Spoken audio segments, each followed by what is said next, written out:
दुसऱ्या दिवशी जळगावचा प्रचार करायचो, रात्रीच्या सभा आठवायचो, परत गाडीमध्ये बसायचो, परत तिसऱ्या दिवशी जायचो, परत डायलिसिस घ्यायचो आणि परत या जळगाव शहरामध्ये प्रचारासाठी यायचो.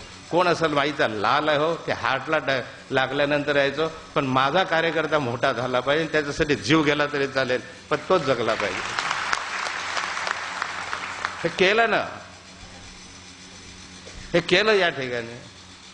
मला कधी असं वाटलं नाही, पण मला माझा कार्यकर्ता ज्याने मला घडवलं, माझा मतदार ज्याने मला वाढवलं, ज्याने मला संधी दिली आयुष्यातली, आणि मी जर घरात झोपून राहिलो आणि तो इकडे निवडणुका लढतोय, मला झोप आली असती का?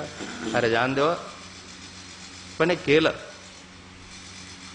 10 दिवस डायलिसिसवर, 10 दिवस या ठिकाणी मी तिकडचं डायलिसिस आटोपून जळगाव शहरामध्ये येतो, बांधून घ्यायचो असं मफलर इथे आणि भाषण करायचो त्या ठिकाणी. अनुभवलं तुम्ही मागच्याच वर्षीची गोष्ट.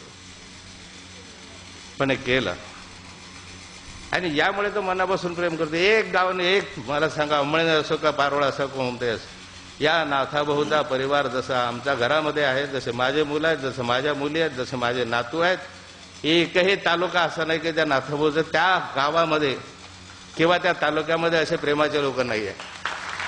हे बसल्यात महिला भगिनी, ते ही आजचा संबंध नाही. हे लीलाताई बसले सभापती, 15 वर्षापूर्वी सभापती होते. सुनंदाताई बसले, आम्ही पोरीसारखं वागवलंय, गेली वाटतं उठून. ह्या सगळ्या महिलांपैकी कितीतरी मनोरमाताई आहे. इतक्या तुम्ही पाचोऱ्याला जा, एरंडोलला जा, चाळीसगावला जा, चोपड्याला जा, तिकडून आलो, फोन करायचो मी तिकडून फोन करायचो, सुनंदाताई मी येणार आहे रात्री, तुझ्या शेतात जेवायचं बेटा, तू व्यवस्था करून ठेव. लीलाताई मी येणार आहे, त्या घरात राहायच्या तिथे, तिकडच्या एका साध्या घरात. नाही, मंत्री होतो मी, तर ताई तुझ्याकडे जेवायचं आज. हे प्रेमानं जोडलेला आहे. हा साराचा सारा समाज हा प्रेमानं जोडला. कधी रात्री 11 वाजता बसायचो कोणाच्या ओट्यावर, आणि 11 वाजता मला आठवतं ते नगरदेवळा, 11:15 गेलो, भूक लागली होती, ते सगळे बंद, आणखी जायला म्हटलं तास दीड तास लागेल. भाई हे घर कुणाचं काय असेल ना, त्याला सांगू माझ्यासाठी जेवण वाढ. बसलो आणि सांगितलं त्याला मला भूक लागली जेवायचं. तो काँग्रेसवाला निघाला. पण नाथाभाऊ म्हणतो रात्री 11 वाजता माझ्याकडे जेवायचं, याच्यापेक्षा आनंद काय? रात्री उठले सगळ्याच्या सगळे, म्हटलं पिठलं भाकरी करायचे, मला बसायचं. केलं काय आनंदानं त्याने. प्रेमानं माणसं जुळले, विकास त्याच्यासाठी झाला.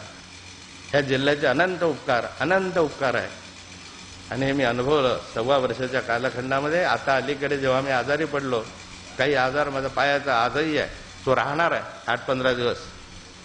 वाईट वाटलं मला ज्यावेळेस मी इथून, मला त्यावेळेस पायाच्या आजारामुळे चालता येत नव्हतं.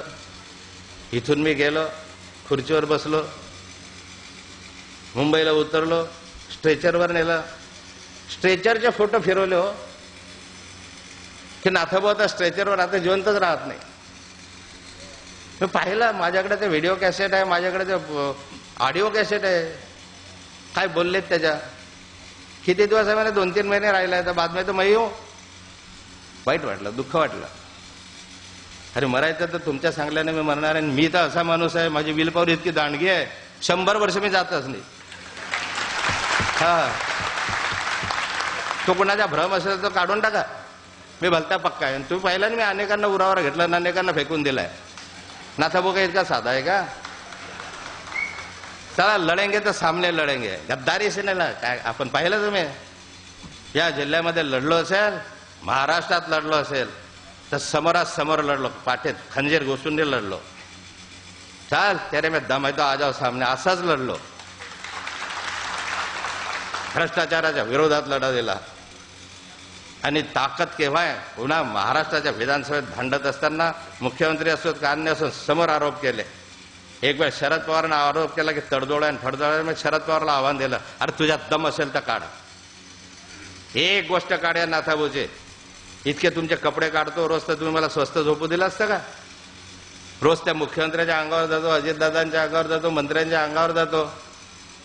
माझं जर काय हागोड असतं, त्यांनी मला झोपू दिलं असतं का? एवढीशी गोष्ट एवढी करून दाखवली असती. पण आपण त्या गोष्टीत राहिलो नाही. हा समाज आणि तुम्ही जोपर्यंत माझ्या पाठीशी आहे, तोपर्यंत माझं काही वाकडं करू शकत नाही. पण या माझ्या वेदना आहे. हे माझं दुःख आहे. आणि ते या महिन्यात या वर्षभरात मी जास्त अनुभवलो रावसाहेब. मी कधी एवढा भावनक झालो नाही, मी कधी एवढा थकलो नव्हतो. परंतु जे या 3-4 महिन्यात मी ऐकलं त्याच्यामुळे व्यथित झालो. आपल्या नेत्याविषयी आपला कार्यकर्ता असं बोलू शकतो याच्यापेक्षा दुःख कोणतं नाहीच आहे. ज्यांना मी घडवलं, ज्यांना मी वाढवलं, जे कचऱ्यामधले होते त्या लोकांना मी मोठं केलं. निव्वळ नाथाभाऊ होता म्हणून मोठे झाले. नाही त्याला काय किंमत होती हे जर विचारलं तर गावातला सुद्धा माणूस त्याला रामराम करत नव्हता.